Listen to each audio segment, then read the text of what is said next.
Assalamualaikum warahmatullahi wabarakatuh. Nama saya Rahmat Rojabi Alfiano dari kelas Manajemen A3. Tujuan membuat materi ini adalah untuk memenuhi tugas dalam mata kuliah Ekonomi Mikro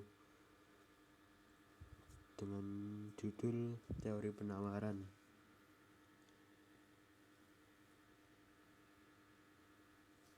Hukum penawaran. Hukum penawaran adalah teori yang terkait dengan penawaran. Salah satu contohnya ialah jika harga barang tinggi, tentu jumlah barang yang akan dijual lebih banyak. Sebaliknya, jika harga barang lebih rendah, maka jumlah barang yang akan dijual atau ditawarkan akan semakin langka. Hukum penawaran memiliki arti keterkaitan antara tingkatan harga tertentu dengan barang yang akan dijual atau ditawarkan. Ini telah menjadi pakem yang pasti dan telah menjadi regulasi tidak tertulis yang tidak bisa dicegah, karena resikonya ialah pemilik akan mengalami kerugian.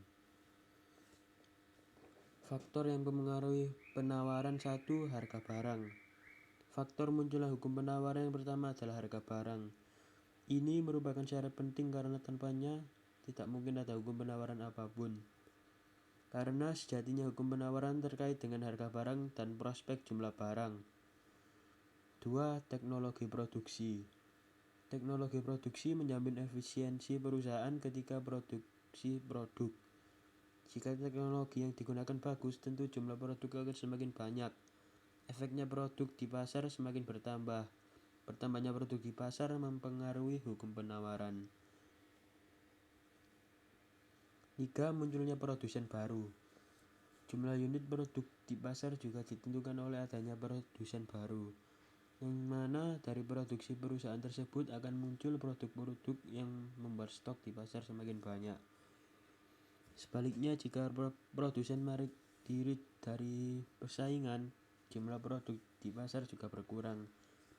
Ini pula yang mendasari terjadinya hukum penawaran. Jenis penawaran. 1. Penawaran marginal.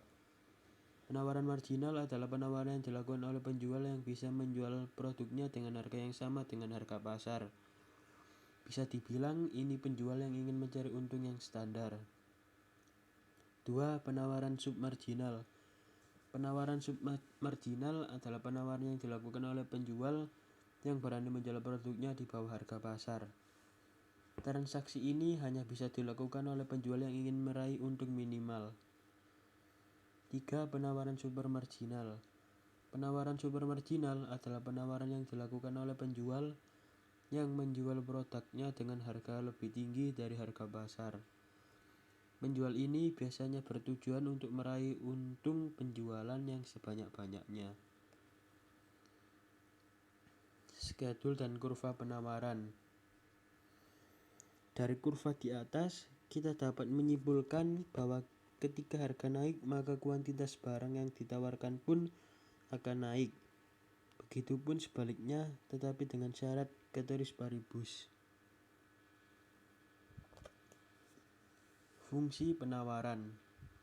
Dalam sebuah penawaran, terdapat suatu fungsi yang menunjukkan hubungan antara harga barang atau jasa yang ada di pasar dengan kuantitas penawaran yang ditawarkan oleh seorang produsen. Dalam sebuah penawaran, fungsi penawaran digunakan oleh produsen dengan tujuan untuk menganalisa kemungkinan banyak barang yang akan diproduksi. Dalam sebuah fungsi penawaran, mengikuti hukum penawaran bila harga barang naik.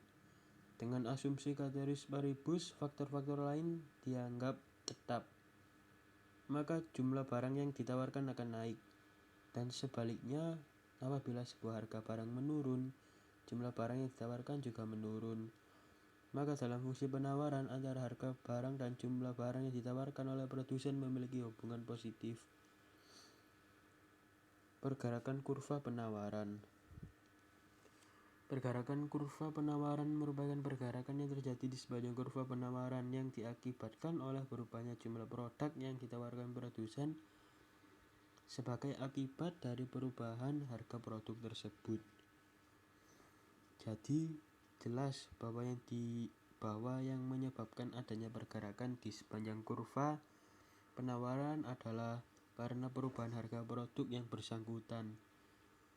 Pergerakan ini sejalan dengan hukum penawaran, yaitu ketika harga barang naik, maka jumlah barang yang ditawarkan akan bertambah, sehingga titik pada kurva penawaran akan bergerak ke kanan. Dalam kurva peningkatan harga es krim ini mengakibatkan jumlah penawaran es krim bertambah dari 1 menjadi 5, dan terjadi pergerakan di sepanjang kurva penawaran, yaitu dari titik A ke C. Penawaran di atas diketahui bahwa harga es krim naik. Pergeseran kurva. Selain pergerakan, kurva penawaran juga bisa mengalami pergeseran, baik ke kanan maupun ke kiri. Pergeseran ini terjadi karena berubahnya jumlah produk yang ditawarkan produsen sebagai akibat dari berbagai faktor kecuali faktor harga produk tersebut. Berbagai faktor yang dimaksud diantaranya adalah harga input, teknologi, harapan, ekspektasi, dan jumlah penjual. Contoh teknologi: adanya teknologi dapat meningkatkan produktivitas produsen, sehingga dengan jumlah faktor produksi tetap, produsen dapat memproduksi lebih banyak barang dibanding sebelum menggunakan teknologi. Akibatnya, jumlah barang yang ditawarkan meningkat dan menyebabkan kurva penawaran bergeser ke kanan.